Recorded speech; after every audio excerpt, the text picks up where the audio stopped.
Hey guys, welcome back to pack coding. इस video में हम बहुत ही इम्पोर्टेंट कॉन्सेप्ट समझने वाले हैं। कॉन्सेप्ट क्या है आपको मैं 1 मिनट में बताता हूँ। ठीक, उससे पहले जैसे हम क्या करते थे, कैसे भी करके अपना डेटा जो है एक्सेस करते थे, डेटा को कनेक्ट करते थे। इन इस केस में मैं क्या कर रहा हूँ कि मतलब एग्जांपल के लिए तो मैं सुपर स्टोर वाला डेटा कनेक्ट कर लेता हूँ। ठीक है, ये कनेक्ट हो गए। अब इसके डेटा सोर्स सेक्शन में जाते हैं।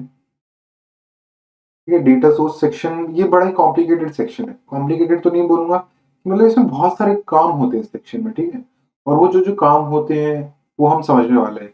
इस डेटा सोर्स सेक्शन में आते ही हमारे दिमाग में काफी सारे सवाल आते हैं, और वो सवाल अगर आपके दिमाग में नहीं आते तो आने चाहिए, वरना आपको जब आप डेटा विजुअलाइजेशन करोगे या जो भी कुछ करोगे डेटा के साथ, आपको बहुत ज्यादा प्रॉब्लम आने वाली है। ठीक है, तो वो जो सवाल है वो देखते हैं एक बार क्या क्या सवाल है। और इस पेज पे पहुंचते ही, डेटा सोर्स वाले इस पेज पे पहुंचते ही हमको क्या क्या करना होता है, ठीक है, वो सारी चीजें हम देखते हैं। उसके लिए यार मैंने व्हाइट बोर्ड पे ना कुछ आपके लिए नोट्स बनाए। इतना सब अगर मैं लिखने लगा वीडियो में, वीडियो हो जाएगी बहुत ज्यादा लंबी, और मैं चाहता नहीं कि ऐसा हो। ठीक है, आपका टाइम बहुत ज्यादा प्रेशियस है। ठीक है, तो हमें डेटा सोर्स को ना प्लान करते हुए चलना पड़ता है। ठीक है, तो पहली चीज तो क्या है कि जो हमारा टैबलू में हम किसके अराउंड काम करते हैं, डेटा के अराउंड काम करते हैं। अगर वही हमारा ठीक नहीं होगा तो हमारा कुछ काम ठीक नहीं होने वाला टैबलू में जो हम करेंगे। ठीक है, अब हम डेटा में जो भी करते हैं, डेटा को एक्सप्लोर करते हैं, कुछ क्वेश्चंस के आंसर हम विजुअल फॉर्म में देते हैं, अपने विजुअलाइजेशन बिल्ड करते हैं। वो सारा काम पे जो मतलब क्या बोलते हैं, तो सारे काम की नींव है ना, सारे काम की नींव है वो हमारा अंडरलाइन डेटा होता है। अगर यही गड़बड़ आ गया तो इनमें से कुछ भी ढंग का काम नहीं होगा, इनमें से कुछ भी ढंग का काम नहीं होगा। ठीक है, ओके। अब हम जब भी टैबलू में अपना डेटा सोर्स को कनेक्ट करते हैं ना, तो हमारे कुछ गोल्स होते हैं, और वो हमारे दिमाग में होने चाहिए। अगर नहीं है तो गड़बड़ हो जाएगी भाई। ये गोल्स क्या क्या है, गोल्स हैं ये सब कि अगर आपको क्विक एक्सप्लोर करना है, आपके पास कुछ डेटा है, आप गए उसके अंदर, डेटा को कनेक्ट किया, ठीक है, कुछ ड्रैग एंड ड्रॉप किया विजुअलाइजेशन बनाने के लिए, और आपको कुछ इंफॉर्मेशन मिल गई जो आपको चाहिए थी विजुअल फॉर्म में, और आप वहां से निकल आए। ये तो सिंपल सीधा तरीका है। अगर आपके पास डेटा है, एकदम आपको पता है डेटा में कोई कमी नहीं है। ठीक है, अब दूसरा तरीका क्या है कि आपको एक ऐसी एनालिसिस या एक ऐसा डेटा सोर्स बनाना है जिसको आप बार बार यूज कर पाए। ठीक है, मल्टीपल चीजों में आपको इसको यूज कर पाए, बार बार उसका एक्सेस हो रहा हो, तो आपको अपने डेटा सोर्स को प्लान करके चलना पड़ेगा। ठीक है, प्लान करके चलना पड़ेगा कि आप इसको फर्दर कैसे कैसे यूज करने वाले हो, तो उस केस में आपको इसको प्लान करके चलना पड़ता है। अब जो हमारा मेन मुद्दा है जिस पे हम बात करने के लिए अभी तक वेट कर रहे थे, वो है टैबलू डेटा सोर्स के बारे में। ठीक है, टैबलू डेटा सोर्स क्या है, जो आप जहां से अपना डेटा एक्सेस कर रहे हो, जहां से आपने डेटा को कनेक्ट किया, और टैबलू में जब वो डेटा आ गया है ना, तो उसका एक लिंक होता है। उस लिंक में आप क्या कर सकते हो, कुछ मॉडिफिकेशन कर सकते हो, कुछ चेंजेस ला सकते हो, ताकि आप जब उस पे काम करो डेटा पे, आपकी सहूलियत के लिए आपको सारी चीजें वहीं मिल जाए, और जिस तरीके से आपको चाहिए, जिस फॉर्म में आपको चाहिए, वो वैसे मिल जाए। जैसे कुछ क्या है कि सम ऑफ योर डेटा, इसका मतलब क्या होता है कि जब आप डेटा लाते हो ना, वो 2 फॉर्म में आता है, एक लाइव फॉर्म में आता है, एक एक्सट्रैक्ट फॉर्म में आता है। ठीक है, तो आपको किस फॉर्म में डेटा चाहिए, पहला चीज तो ये होगी। अब कनेक्शन इन्फॉर्मेशन चाहिए कि कहाँ से डेटा आ रहा है, ठीक है, किस कैसा कनेक्शन बना हुआ है डेटा के साथ। अब नेक्स्ट चीज देखते हैं कि उसमें शीट्स कौन कौन सी हैं, और किन शीट्स का आप यूज करने वाले हैं, टेबल्स कौन से हैं, कौन से आपके काम के हैं, कौन से आपके काम नहीं आने वाले हैं। ठीक है, अच्छा, फिर कस्टमाइजेशन आप करते हैं। कस्टमाइजेशन किस तरीके से करते हैं, आप कुछ डेटा को कंबाइन करते हैं। मान लो 2 फील्ड्स हैं जो आपको लग रहा है कि कंबाइन करके आप एक यूजफुल चीज निकाल सकते हैं, यूजफुल फील्ड बना सकते हैं। 2 टेबल हैं जिनको कंबाइन आप करके आप सारी इंफॉर्मेशन जो आपको चाहिए वो मिल सकती है। ठीक है, या आप मेटा डेटा होता है। मेटा डेटा क्या होता है कि डेटा अबाउट डेटा होता है। जैसे आपको कुछ डेटा है, वो डेटा अनक्लियर है कि समझ में नहीं आ रहा, तो आप उससे रिलेटेड कुछ डेटा और बनाते हो, जिसके थ्रू आपको ये डेटा समझ में आ जाता है। मेटा डेटा में आप कुछ कैलकुलेशंस करते हो। ठीक है, मतलब जो जरूरत की कैलकुलेशंस होती हैं वो करते हो। ये सारी चीजें हम प्रैक्टिकल फॉर्म में भी आगे आगे जैसे हम मतलब वीडियो में काम करते जाएंगे तो हम देखते जाएंगे। ठीक है, ठीक है, आप कुछ फील्ड्स का नाम जो है वो बदल देते हो, मतलब जो नाम अंडरस्टैंडेबल नहीं होता है उसको अंडरस्टैंडेबल फॉर्म में ले आते हो आप, कुछ फील्ड्स का नाम रीनेम कर देते हो और कुछ डिफ़ॉल्ट फॉर्मेटिंग के साथ भी आप छेड़छाड़ करते हो, ठीक है? चलिए, अब नेक्स्ट देखते हैं। अब जो टैब्लू का जो डेटा सोर्स है ना, ज़रूरी नहीं कि वो या एक ही डेटा सोर्स के साथ कनेक्ट हो या एक ही फाइल के साथ कनेक्ट हो, ठीक है? वो मल्टीपल डेटा सोर्स के साथ कनेक्ट हो सकता है, मल्टीपल फाइल्स के साथ कनेक्ट हो सकता है, उसके मल्टीपल कनेक्शंस हो सकते हैं, ठीक है? ये बात मैं इस पॉइंट के थ्रू बताना चाह रहा हूँ, ठीक है? ओके। अब जहाँ पे आपने अपने डेटा सोर्स को बनाया है, आप वहीं पे भी उसको एम्बेड कर सकते हो, ठीक है? मतलब जिस वर्कबुक में आपका डेटा सोर्स बना है, उसमें भी आप उसको छोड़ सकते हो, ठीक है? और या आप उसको कहीं पे पब्लिश भी कर सकते हो। अब कहाँ पब्लिश करते हैं और क्या बोलते हैं उस डेटा सोर्स को, वो भी हम देखेंगे इसी वीडियो में, ठीक है? तो पब्लिश कर सकते हो आप सेपरेटली, ठीक है? और जब सेपरेटली पब्लिश करते हो तो उसके कुछ फायदे भी होते हैं। जैसा पहला फायदा हमको मिल जाता है सेंट्रलाइजेशन का, और दूसरा क्या मिल जाता है, स्केलिंग का। कुछ और फायदे भी हैं जो आपको मिलते हैं, उनके बारे में बात करेंगे, ठीक है? ओके जी। अब नेक्स्ट स्लाइड पे हम चलते हैं, और जब हम अपना टैब्लू का डेटा सोर्स बनाते हैं ना, उस टाइम हमें कुछ कंसिडर करके चलना होता है, कुछ कंसिडरेशन हमें ध्यान में रखनी होती है।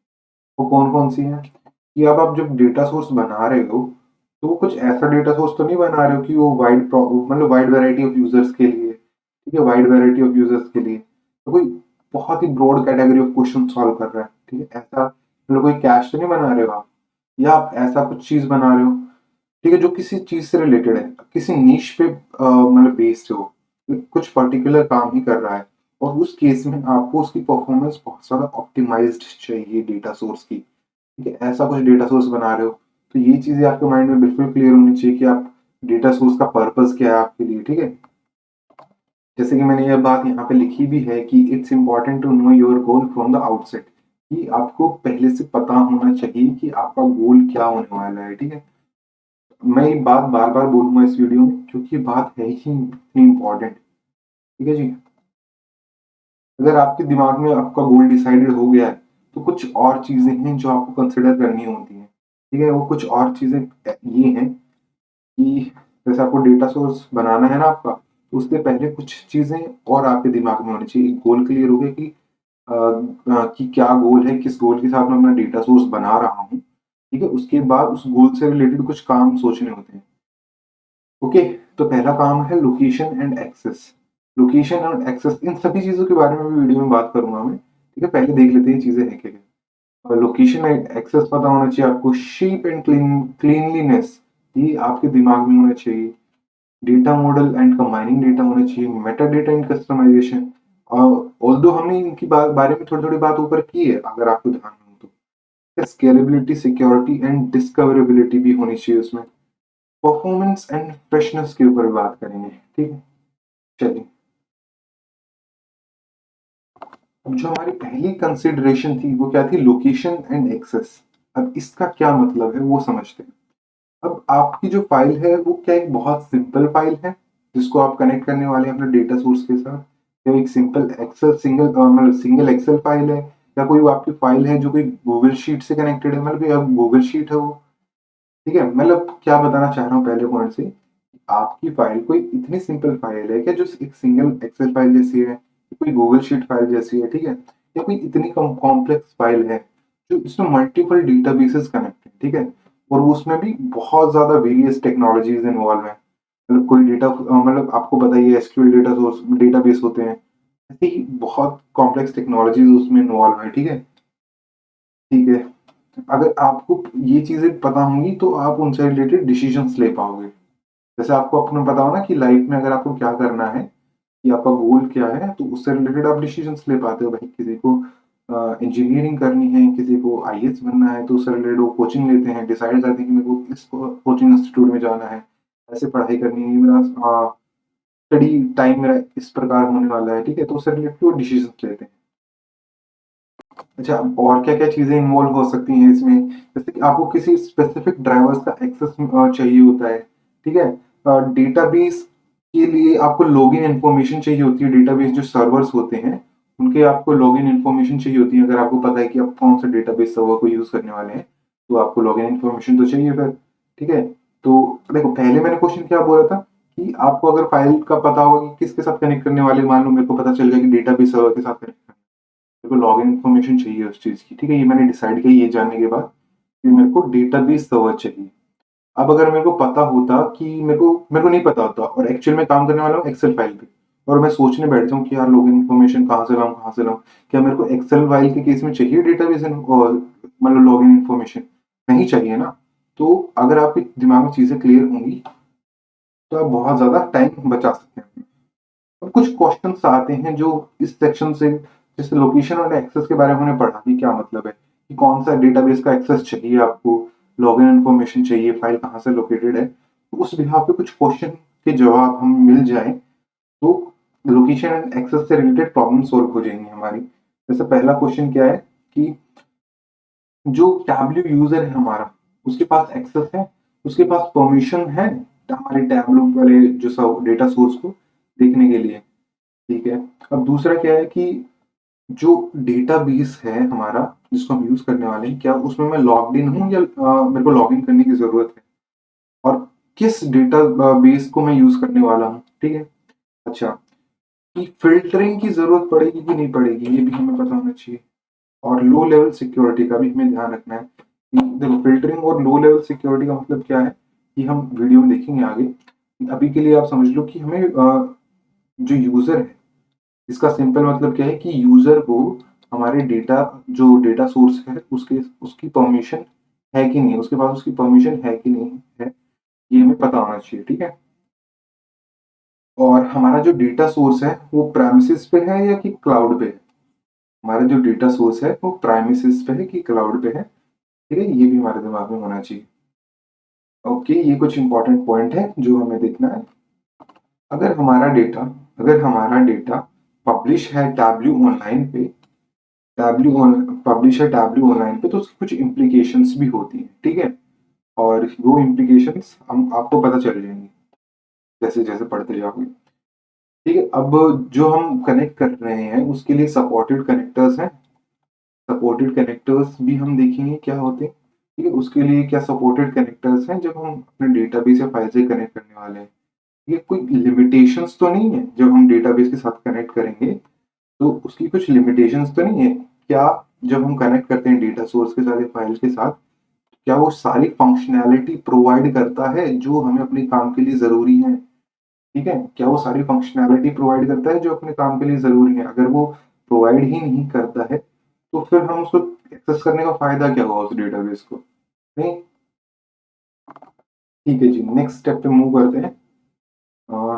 नेक्स्ट स्लाइड आ जाओ भाई, क्या आ गई? शेप एंड क्लीनलीनेस से क्या मतलब है? जो आप ऑर्गेनाइज, देखो डिपेंड करता है कि आप डेटा ले कहाँ से रहे। अगर आप किसी आप आपकी जो ऑर्गेनाइजेशन है जिसके लिए आप काम कर रहे हो, या आपके पास कुछ ऐसा डेटा है जो वेल स्ट्रक्चर्ड डेटा है, ठीक है, तो आप उसको सीधा कनेक्ट भी कर सकते हो, या आप ईटीएल प्रोसेस का भी फायदा उठा सकते हो। ईटीएल प्रोसेस के बारे में वीडियो बन चुकी है, आप देख सकते हैं। ईटीएल प्रोसेस का भी फायदा उठा सकते हैं, ठीक है। अगर आपका डेटा कुछ ऐसे फॉर्म में है कि जिसमें क्लीनिंग की जरूरत पड़ती है, जिसमें आपको शेप करना पड़ता है, डेटा को क्लीन करना पड़ता है, शेप करना पड़ता है, तो आप टैबलू प्रैप बिल्डर नाम का जो टूल है उसका भी यूज कर सकते हैं, ठीक है जी। ओके, अब इस सेक्शन में जो शेप एंड क्लीनलीनेस का सेक्शन है, इसमें कुछ सवाल उठते हैं जिनका जवाब अगर आपको मिल जाए तो आपको इस शेप एंड क्लीनलीनेस से रिलेटेड कोई प्रॉब्लम नहीं आने वाली। कि आपका डेटा वेल स्ट्रक्चर्ड है तो उससे रिलेटेड डिसीजन लेना है, अगर नहीं है तो उससे रिलेटेड डिसीजन लेना है। या जो टैबलू प्रैप बिल्डर है और टैबलू जो प्रैप कंडक्टर है, क्या आपको क्लीन करने के लिए उनकी जरूरत पड़ने वाली है, ठीक है। या आपके जो प्रैप फ्लोज हैं, आप डेटा को प्रिपरेशन करते हो उसके लिए जो फ्लो है, क्या वो ऑटोमेट किए जा सकते हैं इनसे, ठीक है। दूसरा सवाल ये हो गया। अब नेक्स्ट सवाल क्या है कि जो आपका टैबलू में, ठीक है, टैबलू में जो आप नेटिवली जो कैलकुलेशन कर सकते हो, ठीक है, कैलकुलेशन एंड मैनिपुलेशन कर सकते हो, कौन से सही रहेंगे? जैसे आप कुछ नेटिव टैबलू में है, आप बाहर से कुछ कैलकुलेशन करते हैं, मतलब टैबलू के अलावा कुछ, और जो टैबलू में आप जो कैलकुलेशन कर सकते हैं उनके लिए कौन सा कैलकुलेशन बेटर है, ठीक है। और उस डेटा, जब हमारे पास डेटा आ गया है, हमारे पास जो डेटा आ गया है उस डेटा में से कितना डेटा मिसिंग है, कितना डेटा मिसिंग है या कितना डेटा अननेसेसरी है, ये चीज हमें पता होगी तो हमारा जो परफॉर्मेंस है वो बढ़ेगा, बूस्ट होगा। ठीक है, ओके। अब नेक्स्ट चीज पे देखते हैं, बात करते हैं। अब नेक्स्ट चीज है data model and combining data. अब इसका क्या मतलब है? देखो यार, टैबलू को जो डेटा पे क्वेरी चलानी होती है, क्वेरी द डेटा, टैबलू को डेटा पे क्वेरी चलानी होती है, और वो सारा काम ना किसके द्वारा किया जाता है? तो टैबलू डेटा मॉडल के द्वारा, टैबलू डेटा मॉडल के द्वारा वो काम किया जाता है। इफ अगर डेटा जो हमारा आ रहा है वो मल्टीपल टेबल्स के थ्रू आ रहा है ना, तो वो डेटा को कंबाइन करना बहुत ज्यादा जरूरी है, वरना जो टैबलू डेटा मॉडल है वो काम नहीं कर पाएगा मतलब डेटा पे, अगर वो मल्टीपल टेबल से आ रहा है। तो देखो, कुछ डेटा को कंबाइन करने के लिए ना हमारे पास कुछ तरीके तरीके होते हैं। जैसे पहला तरीका हो गया रिलेशनशिप्स, दूसरा है जॉइंस, तीसरा यूनियंस और चौथा है ब्लाइंड। इनके बारे में भी मैं वीडियो में अलग वीडियो में एक्सप्लेन कर चुका हूँ, आप देख लेना। ठीक है, ओके। अब इस सेक्शन से रिलेटेड क्वेश्चन क्या आते हैं कि जो देखो ऑब्वियस बात है, जो मैंने एक्सप्लेन किया वही क्वेश्चन आप अगर आप देख रहे होंगे अभी तक, मैं जो ऊपर एक्सप्लेन करता हूँ उस प्रॉब्लम से रिलेटेड, वही उसी से रिलेटेड नीचे क्वेश्चंस होते हैं। ठीक है, तो उसी तरह तरीके से इस सेक्शन में भी है कि जब वो डेटा हमारे क्या मल्टीपल सोर्स से आ रहा है। अभी देखो, इस सब का बताने का फायदा क्या है? अब जो ये बात मैं ऊपर बता रहा हूँ ये तो आपको याद रहने नहीं वाली। आप बस ये क्वेश्चन नोट कर लेना जब भी आप कोई प्रॉब्लम सॉल्व कर रहे हो, तो आप ये क्वेश्चंस के जवाब आपके पास होने चाहिए। ठीक है, okay. Is the data spread across multiple systems और नॉट? ठीक है, ये जवाब आपके पास होना चाहिए। और जो डेटा है आपका, जिससे मल्टीपल टेबल्स हैं, उसको कंबाइन करने के लिए बेस्ट वे कौन सा रहेगा, उसको कंबाइन करने के लिए बेस्ट वे कौन सा रहेगा वो भी आपको पता होना चाहिए। ठीक है, ओके। नेक्स्ट चीज पे मूव करते हैं, वो क्या है? Meta data and customization. Meta data क्या होता है अभी अभी मैंने थोड़ी देर पहले आपको एक्सप्लेन किया था। तो डेटा ना कभी इस तरीके से स्टोर होता है कि एक नॉर्मल पर्सन समझ नहीं पाता। ठीक है, और एक नॉर्मल पर्सन समझ नहीं पाएगा तो उसको विजुअलाइज कैसे करेगा यार? ठीक है, बड़ा इंपॉर्टेंट चीज है ये। अब जो फील्ड का नाम होता है ना डिफॉल्ट, वो समझ में ही नहीं आता कई बार। कुछ इस तरीके का नाम रखा होता है।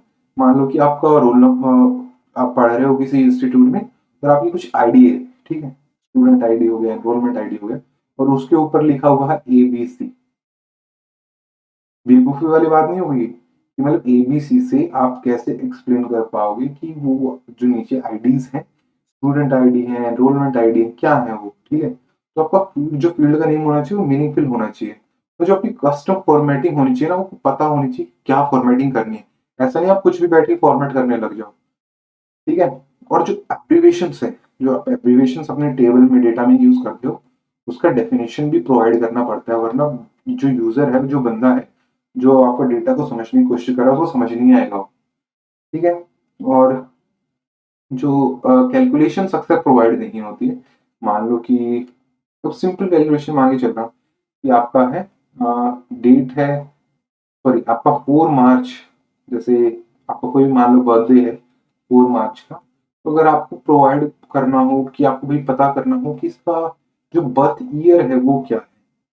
ठीक है, तो ऐसा कुछ प्रोवाइड नहीं होता है। अगर आपको DOB, date of birth provide कर दी जाए 4 मार्च 2001 ऐसा कुछ, ठीक है, तो आप इसमें से निकाल सकते हो। अगर आपको डेट भी चाहिए वो भी निकाल सकते हो, मंथ चाहिए वो भी निकाल सकते हो। लेकिन आपको प्रोवाइड ही किया गया 4 मार्च, तो क्या क्या इन्फॉर्मेशन आप निकाल पाओगे इस चीज?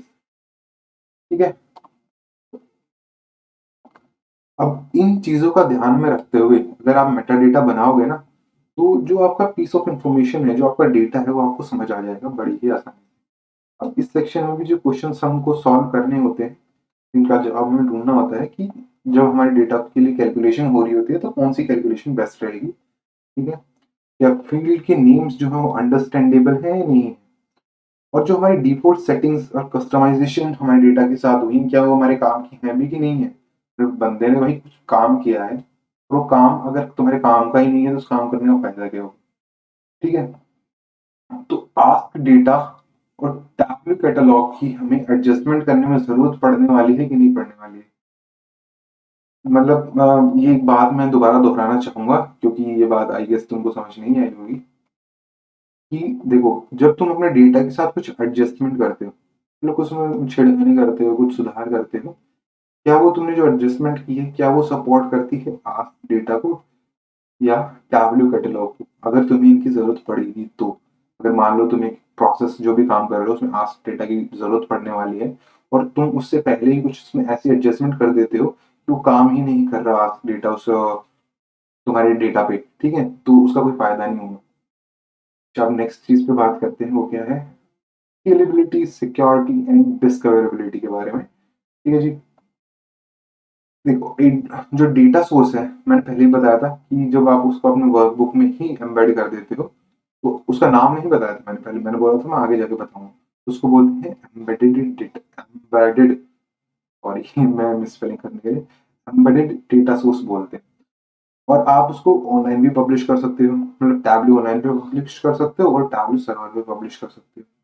ठीक है, और इससे आपको क्या फायदा होगा वो मैंने पहले ही बताया था कि आपको सेंट्रलाइजेशन मिल जाएगी। ठीक है, और उसके भी कुछ बेनिफिट है। वो बेनिफिट क्या है कि सिक्योरिटी स्केलिंग आपको मिलती है, सिक्योरिटी एंड स्केलिंग मिलती है, और मल्टीपल यूजर्स से आप अपने डेटा को, जो कंसिस्टेंट डेटा सोर्स है जिसको आप रेगुलरली मेंटेन करके चल रहे हो, उसको मल्टीपल यूजर्स को एक्सेस दे सकते हो उससे। ठीक है, अब इस सेक्शन में क्वेश्चंस क्या हैं जो हम कंसिडर कर सकते हैं।